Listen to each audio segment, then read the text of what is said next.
Assalomu alaykum. Qisqacha tarix bu har qanday mavzuni tushunishning oddiy va oson usuli. Hozir biz butun dunyodagi har ikkinchi inson sevib tomosha qiladigan eng mashhur sport turi futbol haqida gaplashamiz.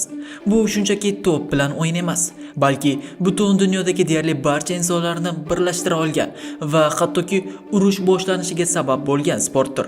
Bularning barchasi haqida bizning bugungi videorolikimizda xabardor bo'lasiz. Shunday ekan, qulay joylashib oling. Biz esa boshladik.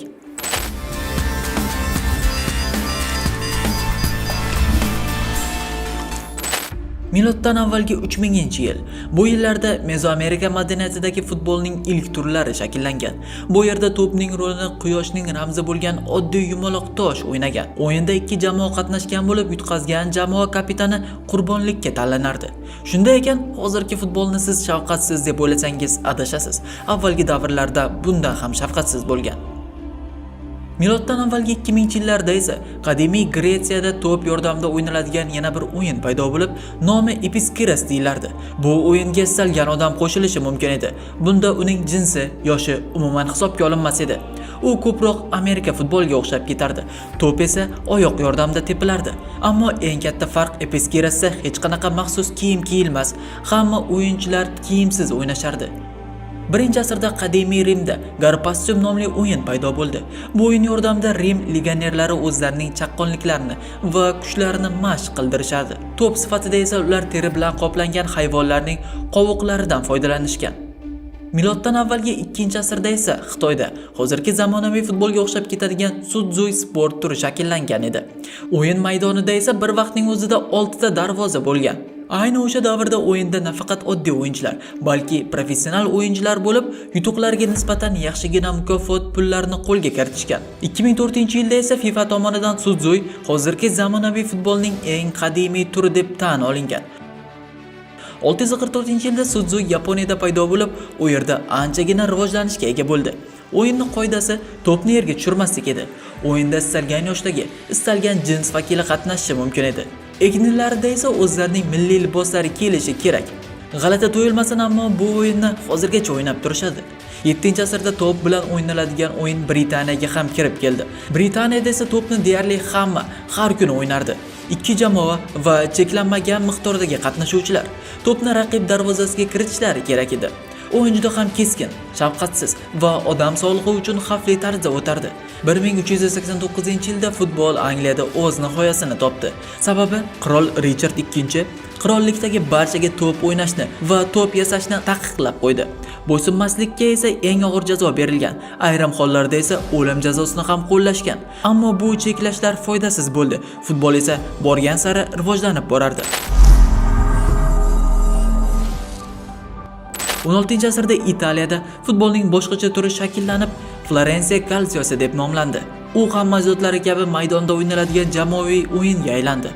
Ammo unda shunchaki oddiy xalq emas, boy shaxslar o'ynashardi. Nafaqat boylar, hattoki Rim papasi Clement 7, Lev 11, Urban 8-lar ham Vatikanda to'p orqasidan yugurib yurishni yoqtirishardi. 1855-yilda Goodyear kompaniyasi butunlay kauchukdan yasalgan birinchi futbol to'pini namoyish etdi. Bu o'yinda zarba kuchini va uning aniqligini oshirdi. 7 yil o'tgach, boshqa bir ixtirochi Richard Linden 1863-yilda to'p uchun birinchi shishiriladigan rezina pufakni yaratdi. 1863-yil. Aynan shu yil hozirgi futbolning ofitsial tug'ilgan kuni sifatida belgilangan.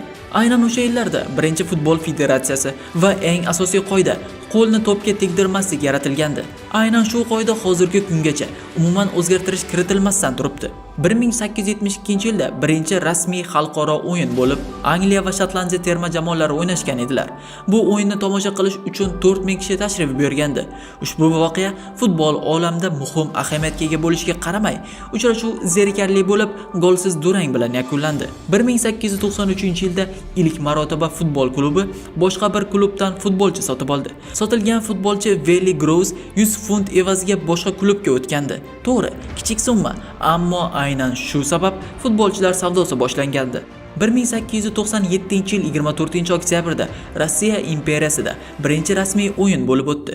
O'yin Sankt-Peterburgda FK Sport va Vasilovskaya futbolchilar jamiyati o'rtasida bo'lib o'tdi. 6-0 hisobida g'alabani ikkinchi jamoa qo'lga kiritdi. 1912-yilda Farg'ona va Qo'qonda ilk o'zbek futbol klublari paydo bo'ldi.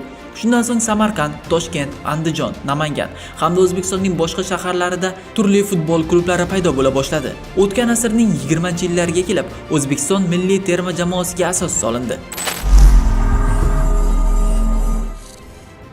1930-yilda Urugvayda birinchi futbol bo'yicha jahon chempionati bo'lib o'tdi.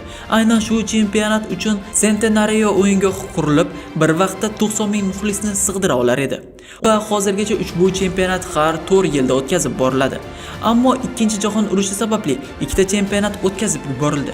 1950-yilda tarixiy chempionlik o'yini Urugvay va Braziliya o'rtasida bo'lib o'tdi va bu o'yin 1960-yilda ilk bor Yevropa chempionati bo'lib o'tdi va finalda Rossiya Yugoslaviyani 2-1 hisobda mag'lub etib, ilk Yevropa chempioni sovrindoriga aylandi.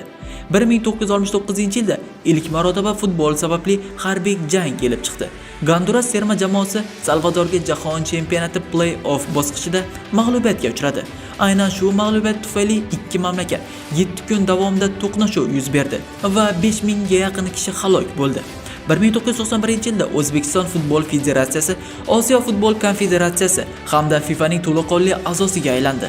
Shu yo'l bilan mamlakat jamoalari yirik xalqaro turnirlarda ishtirok etish huquqini qo'lga kiritdi. 1994-yilda Yaponiyaning Hirosima shahrida o'tkazilgan Osiyo o'yinlarida chempion bo'lganini alohida tilga olish mumkin. 2002-yilda Madagaskarda eng hayratlanarli o'yin bo'lib o'tdi va o'yin 149-0 hisobi bilan yakuniga yetdi. Deyarli har 30 sekundda gol urilardi. Bu o'yin nafaqat tarixga, bundan tashqari Ginnesning rekordlar kitobiga ham kiritildi. 2017-yilda braziliyalik futbolchi Neymar Barselonadan Paris Saint-Germainga o'tishiga $222 million sarflandi. Bu esa uni eng qimmat futbolchiga aylantirdi. 2018-yilda O'zbekiston 23 yoshlilar terma jamoasi esa Osiyo chempionligida finalda Vietnam bilan o'yin o'ynab 2-1 hisobida mag'lubiyatga uchratdi va Osiyo chempioni bo'ldi. Hozirgi kunda O'zbekiston terma jamoasi FIFA reytingida 84-o'rinda bo'lsa, Osiyo jamoalari orasida 12-o'rinni egallab turibdi. To'g'ri, hozirchalik O'zbekiston milliy terma jamoasi jahon chempionatiga chiqa olmayapti, ammo Xudo xohlasa, albatta bu kunlar keladi va O'zbekiston milliy terma jamoasi ham jahon chempionatida o'z o'yinlarini ko'rsatadi. Futbol yildan yilga rivojlanib bormoqda va yangi yulduzlarni kashf etmoqda. Siz uchun qaysi futbolchi eng yaxshisi? Bu haqida kommentariyada yozib qoldiring. Sizlar bilan qisqacha tarix kanali bo'ldi. Keyingi videoroliklarda ko'rishguncha sog', omon bo'ling.